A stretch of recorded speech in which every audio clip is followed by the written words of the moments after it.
Welcome, podcast listeners. We have a fantastic episode for you today. Last year, when we published The Best Investment Writing, Volume 2, we offered authors the opportunity to record an audio version of their chapter to be released as a segment of the podcast, and listeners loved it. This year, we're bringing you the entire volume of The Best Investment Writing, Volume 3, in podcast format. You'll hear from some of the most respected money managers and investment researchers all over the world. Enough from me. Let's get to our guests and let them take over this special episode. Hi, my name is Scott Bell, and I'm the founder of Gross Domestic Product Incorporated. We're a financial life planning firm serving people across the country to live the life that they value most. What we do is called financial life planning, and we believe understanding your why makes us a better guide for what you should and could do with your money. Of course, the dollars and cents matter. Your money is here to serve you and to create a life that brings you and your family true joy and peace of mind. And that's our focus with financial life planning. You can learn more about us at gdpinc.com. That's gdpinc.com. Thanks, and I hope you enjoy the reading. The Asset of Gratitude. Gratitude is not only the greatest of virtues, but the parent of all others. Cicero. The more I learn about sustaining happiness in my own life, the more I'm convinced that Cicero is right. Here's the thing. Cicero didn't actually write anything that directly translates into this quotable. The quote itself comes from his writings in Pro Planico, and what most scholars now agree on is that while this quote is at the heart of what he said, it was actually a bit more nuanced. A current University of Chicago translation more accurately includes an original meaning lost in many later translations, that of not merely feeling grateful, but also of showing gratitude. Real gratitude, at least according to Cicero, resides in being and appearing grateful. His timeless truth is, gratitude is infinitely more powerful as a verb. The fact is, too, almost 2,000 years later, there's real science to support the benefits of Cicero's action-oriented wisdom regarding gratitude. Happiness is a state of mind. The behavioral science behind gratitude tells us it's the bedrock of maintaining the state of happiness. We also now know that gratitude can provide tangible health benefits as well.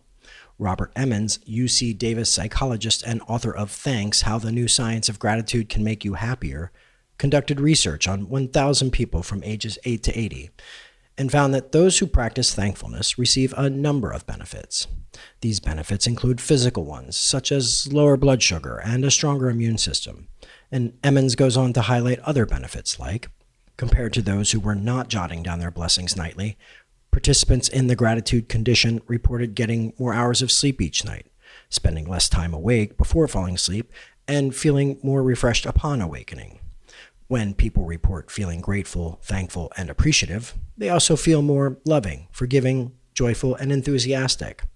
The benefits of happiness include higher income and superior work outcomes. For example, greater productivity, higher quality of work, greater occupational attainment, larger social rewards, such as more satisfying and longer marriages, more friends, stronger social support, and richer social interactions, more activity, energy, and flow, and better physical health. For example, a bolstered immune system, lowered stress levels, and less pain, and even longer life.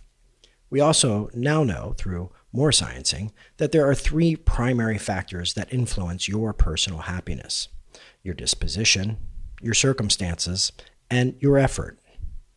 Each person is individually hardwired for a certain level of general happiness, known as the set point. 50% of your happiness is hardwired. Some people are Winnie the Pooh, some are Tigger, some are Eeyore, and we can all agree that Piglet is annoying. I kid. In any event, that's the way it goes. No matter who you are, 50% of your disposition is your disposition. Another 10% is made up of outside circumstances: money, fame, fancy car, nice house, etc. Those are usually fleeting and short-lived, yet that's where many spend 100% of their time, chasing the 10%. If I get X, I'll be happy. If I do or go to, I'll be happy. Your active participation, your intentional activity in actually being grateful, that last 40%, that's the part you can control.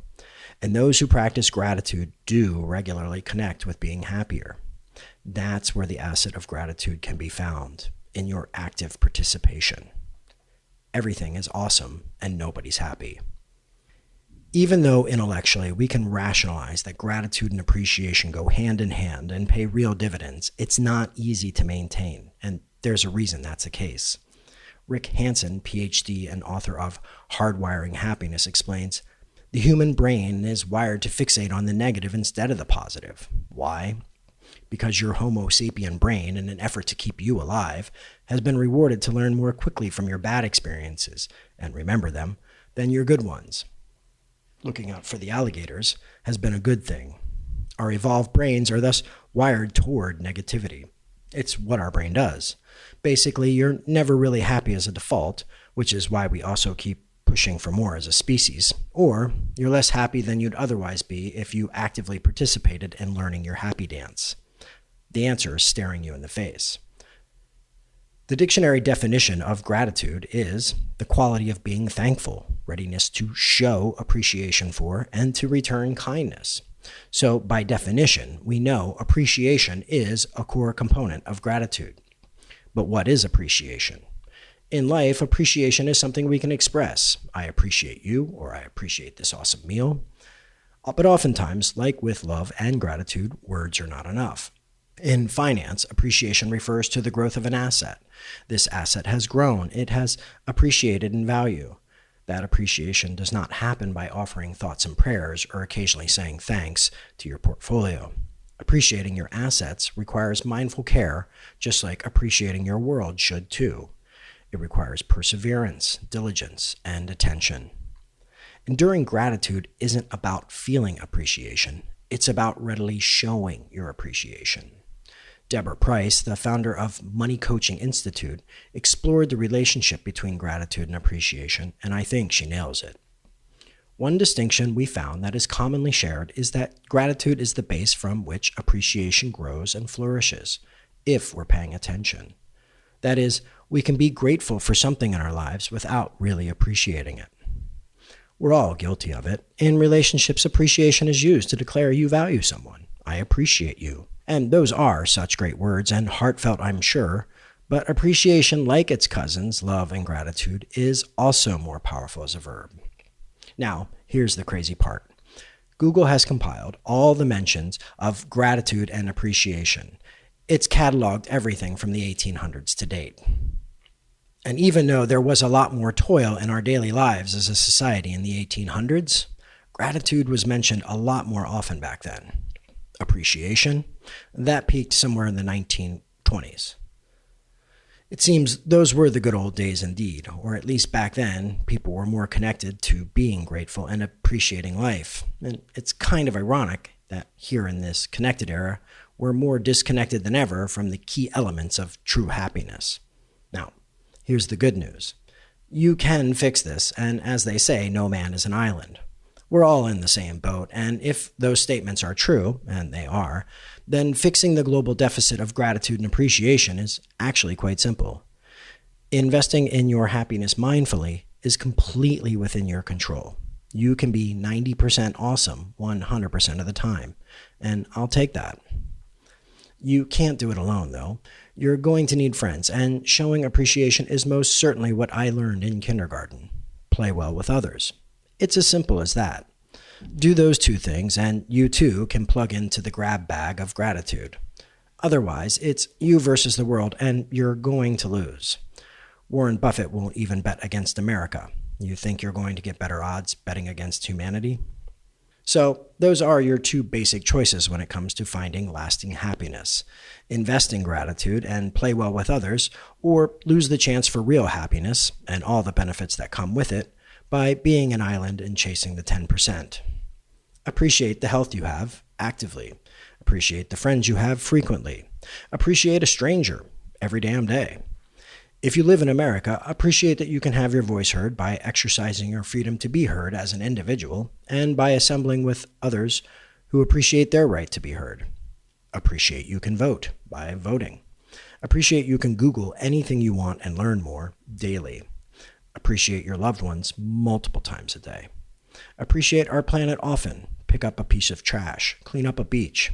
Taking sunset photos doesn't count for much as far as the Earth is concerned. And appreciate that we're all in this together and trying to figure out answers that none of us have by actively seeking the truth in everything you do. If you do any of the above, I'm confident the asset of gratitude and benefits in your own life will grow and compound quite nicely. Cicero was right about gratitude. Hopefully we can agree about that. I know I'd appreciate it if we could.